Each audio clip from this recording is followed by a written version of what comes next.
Hello! In the summer, I met a man on a serious dating site. We really liked each other and it was mutual. Similar interests, very harmonious conversations, and strong chemistry.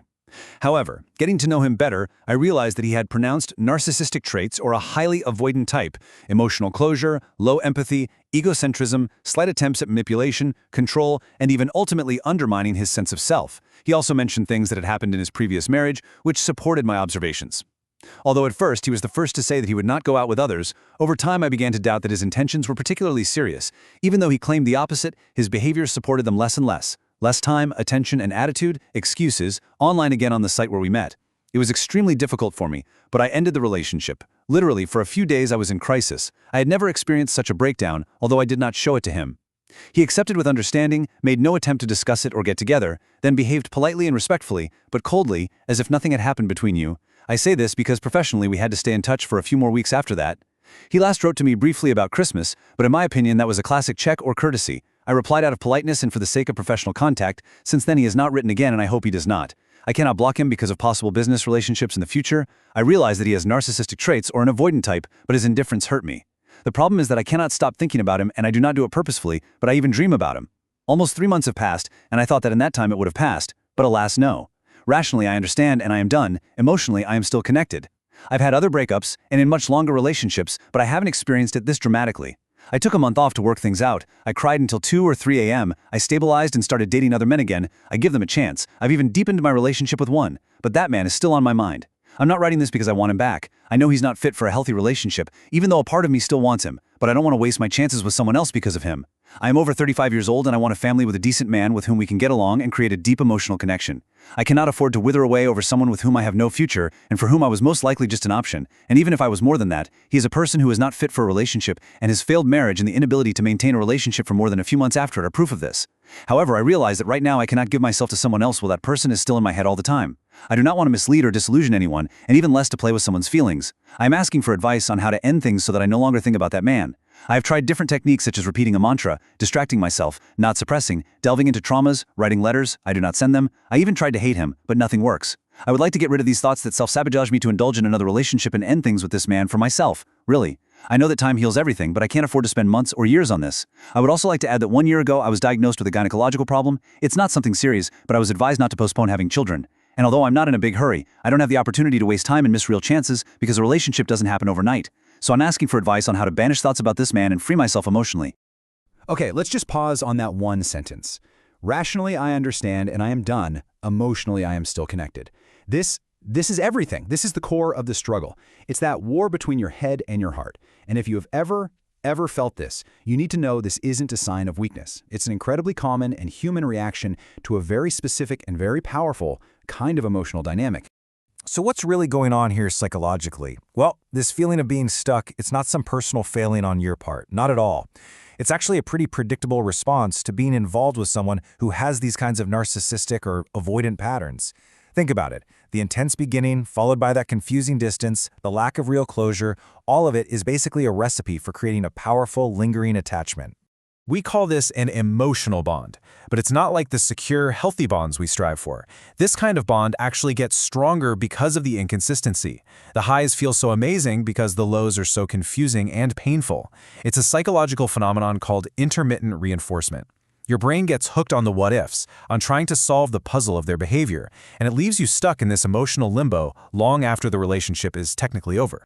And this right here perfectly lays out that internal battle. On one side, you've got your rational mind. It's got the facts, it sees the red flags, it knows the behavior was unhealthy, and it knows, logically, there is no future. But then, on the other side, you've got the heart. It's still caught up in that initial spark, that intense chemistry, and it's holding on to the fantasy of what could have been. The real work is getting these two sides to finally get on the same page. So here's the key. We can't just passively sit back and wait for time to heal this wound. The person who wrote to us made that so clear. They don't have months or years to waste, and they're absolutely right. Healing from this kind of entanglement demands an active, structured approach. So let's get into a real framework for how to take back control. Here's a roadmap. I want you to look at this as your personal toolkit for reclaiming your own mind. It all starts with getting brutally honest about reality versus your desires. Then it moves into the crucial work of setting boundaries, gives you a way to process all those thoughts without getting stuck, and then, this is the active part, gives you real techniques to redirect your energy and finally break those looping obsessive thoughts. Let's dig into step 2 for a second, because the idea of a psychological block is so powerful, especially when a real-world block isn't an option. It means you make a firm internal decision. You don't have to reply to those polite breadcrumb check-ins. And when a thought about them pops into your head, you don't fight it, you just label it. You say to yourself, that's a thought about the past. It is no longer my current reality. You are literally setting a boundary inside your own head. Now, the writer said they tried writing letters and it didn't work. And there's a good chance this is why. If you're journaling to analyze and figure things out, you can just end up ruminating, spinning in the same circles. The trick is to change the goal.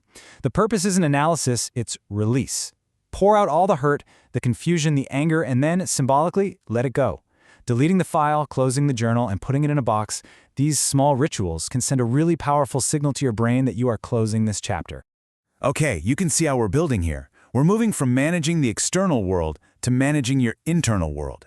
This is the big shift, from being a passive victim of your own thoughts to becoming an active participant in your own healing. And it starts with a really simple but powerful 3-part mental exercise. First, you redirect. The second you catch yourself going down that rabbit hole of thought, you interrupt the pattern. You literally redirect your focus. Get up and walk to another room. Put on a specific song. Do anything that breaks the mental circuit. Next, you reframe. Instead of treating that thought like it's an urgent, important piece of information, you reframe it. See it for what it is, an old, powerless echo from the past. It's like spam.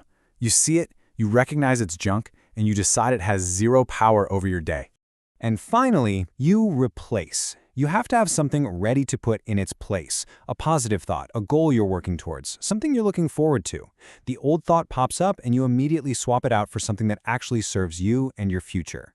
Redirect, reframe, replace. It's a practice. Okay, let's talk about the future. That deep desire for a family, for a healthy partnership, that was such a huge part of the original story. And that fear of wasting time is so real. But what's so important to understand is that doing this work isn't a detour from your goal. It is the path. It's the essential foundation you have to build to create that healthy future you want. And I really want this to sink in. So many of us think healing means we have to wait until we forget. That's just not true. Healing is not a passive process. It's an active one.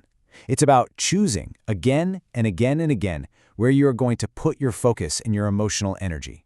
Every single time you redirect a thought, you are healing. You are building the mental and emotional strength for the healthy love you deserve. You know, when it all comes down to it, it's about this, recognizing just how valuable your own mental and emotional space is. It is the most prime real estate you will ever own, and you get to be the gatekeeper. You decide who and what gets to live there. It's time to reclaim it. So I'll leave you with this question. This isn't about some massive life-altering change overnight. It's about one small step. Maybe it's the decision not to look at their profile today. Maybe it's practicing that psychological block just one time. What is one small, manageable boundary you can set for yourself right now to start taking back your space?